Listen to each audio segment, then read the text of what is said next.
भाजपचे मंत्री राधाकृष्ण विखे पाटील यांनी लाडक्या बहिणींना 1,500 ऐवजी 2100 रुपयांचा वाढीव हप्ता मार्च नंतर मिळणार असल्याचं वक्तव्य केलंय।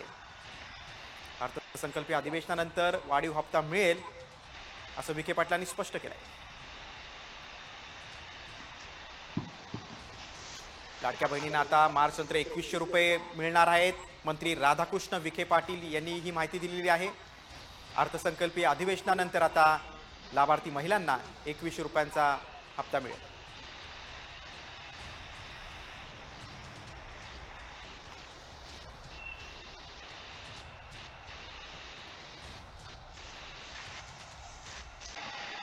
तर म्हणजे लोकांना आता काँग्रेसचं जे काही खोटाडेपणा आहे, पवारांच्या राष्ट्रवादीचा खोटाडेपणा आहे, शरद पवारांच्या,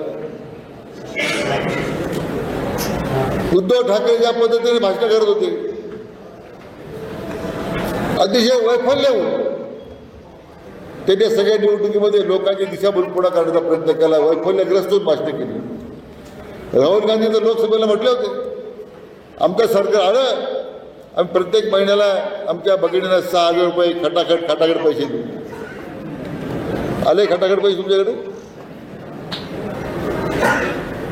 मग या लोकांनी किती थापा मारलेल्या आहेत। म्हणून मी निवडणुकीच्या वेळी सुद्धा एकदा सभेत म्हटलं होतं आमचं सरकार खटाखट नाही आहे, आमचं पटापट देणारं सरकार आहे। आणि त्या सगळ्या शेतकऱ्यांच्या महिला भगिनीच्या खात्यामध्ये पटापट पैसे गेले। 6वा हप्ता निवडणूक संपले, लोक म्हटले आता ते पैसे येणार नाही। 6वा हप्ता पाठवला आपल्या खात्यामध्ये। आणि आता अर्थसंकल्प झाला एकदा आमचा मार्चमध्ये की मग 1500 ते 2100 रुपये तुमच्या खात्यामध्ये जमा होणार, आमच्या भगिनींच्या खात्यामध्ये। स्वतः त्याच्या कारभारी झाल्या।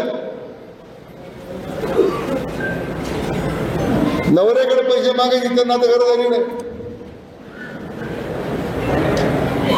आणि त्यांना आम्ही सांगितलं नवऱ्याने जर त्रास दिला तुम्हाला पैसे मागतात तुम्ही आम्हाला फोन करा, आम्ही बघू द्या नवऱ्याचं काय करायचं।